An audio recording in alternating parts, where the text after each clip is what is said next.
Hello, this is Jedi Master Daniel 96, and today I will be reviewing the ninth and final book in the Fate of the Jedi series, Apocalypse by Troy Dennin. And I'm gonna read this thing on the back, and then I'll give you a rundown of some things that happened in the book, and then give you my thoughts and all that stuff. And let's begin. And it says, "There can be no surrender, there will be no mercy. It is not just the future of the galaxy at stake, it's the destiny of the Force." In the stunning finale of the epic Fate of the Jedi series, Jedi and Sith face off with Coruscant as their battlefield. For the Sith, it's the chance to restore their dominance over the galaxy that forgot them for so long. For Abeloth, it's a giant step in our quest to conquer all life everywhere. For Luke Skywalker, it's a call to arms to eradicate the Sith and their monstrous new master once and for all. In a planet-wide strike, teams of Jedi Knights take the Sith infiltrators by swift and lethal surprise, but victory against the cunning and savage Abeloth and their terrifying endgame she has planned is anything but certain. And as Luke, Ben, Han, Leia, Jaina, Jag, and their allies close in, the devastating truth about the dark side incarnate will be exposed and send shockwaves through the Jedi Order, the galaxy, and the Force itself. So that's the little summary on the back, and pretty much in the book, the characters are Luke Skywalker, Ben Skywalker, Han Solo, Leia Organa Solo, Jaina Solo, Jagged Fell, Vistara Kai, then Abeloth is, the villain of the book, and it pretty much, builds up to Abeloth, the battle to stop Abeloth, and all that. And also another interesting thing about the book, it even ties in with the Mortis arc from the Clone Wars in season 3. And for those who don't know, the 2008 Clone Wars is part of both the Legends and the current canon, for those who don't know, but that's another topic for another day, and definitely it ties in with the ones as well,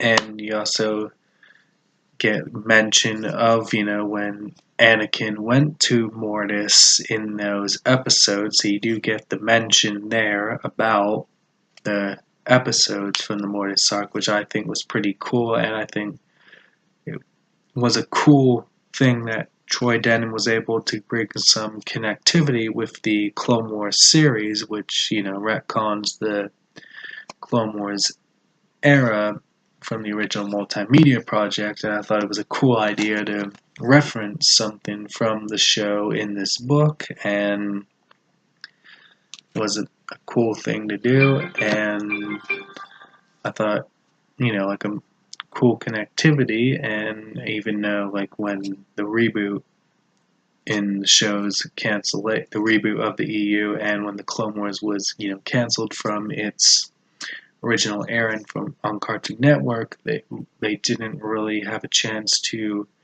give us a definitive retcon on how things would fit together with all that stuff, but this book was written in 2012, because the Fate of the Jedi series ran from 2009 to 2012, so this book came out in 2012, but this book probably came out months before the Disney announcement happened and all that stuff, and the Mortis arc was in season 3, so that ran from 2010 to 2011, and Clone Wars season 4 ran from 2011 to 2012, so definitely this was a year after the Mortis arc.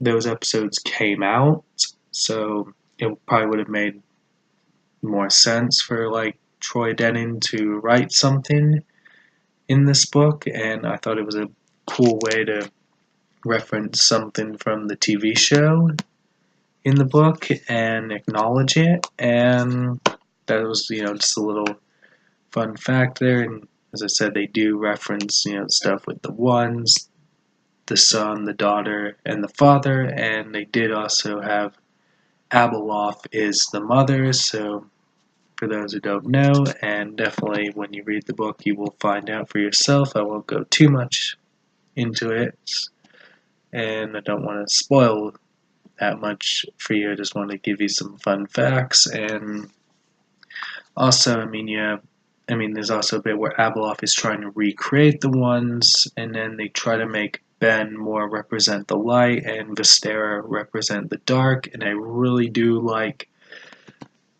Ben Skywalker and Vistera Kai's dynamic in this book, which I thought was pretty cool, and I'd love to see more of it. Like maybe if they continue Legends, I'd love to see more of Ben and Vistera's dynamic. And there's also a part in the book where after the battle with Abeloth, there's a bit where Ben feels like he's been betrayed by Vistera and all that stuff. Like, so you have something along the lines there in the book, and that's just something that happened in the book.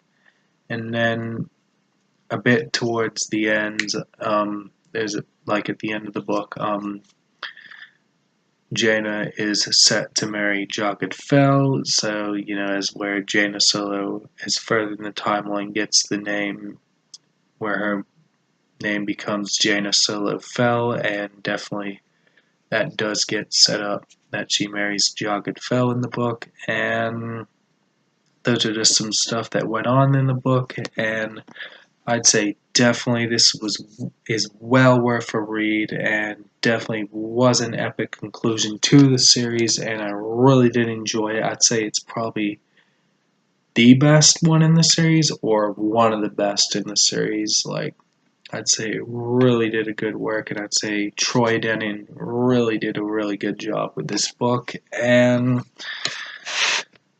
that's all I gotta say. Like, about this book, and just gave you some specific stuff that went on in the book, and then gave you my thoughts. And don't forget to tell me what you think of this book in the comments down below. Don't forget to subscribe to the channel for more stuff like this, and like the video, and I'll catch you guys next time. Bye.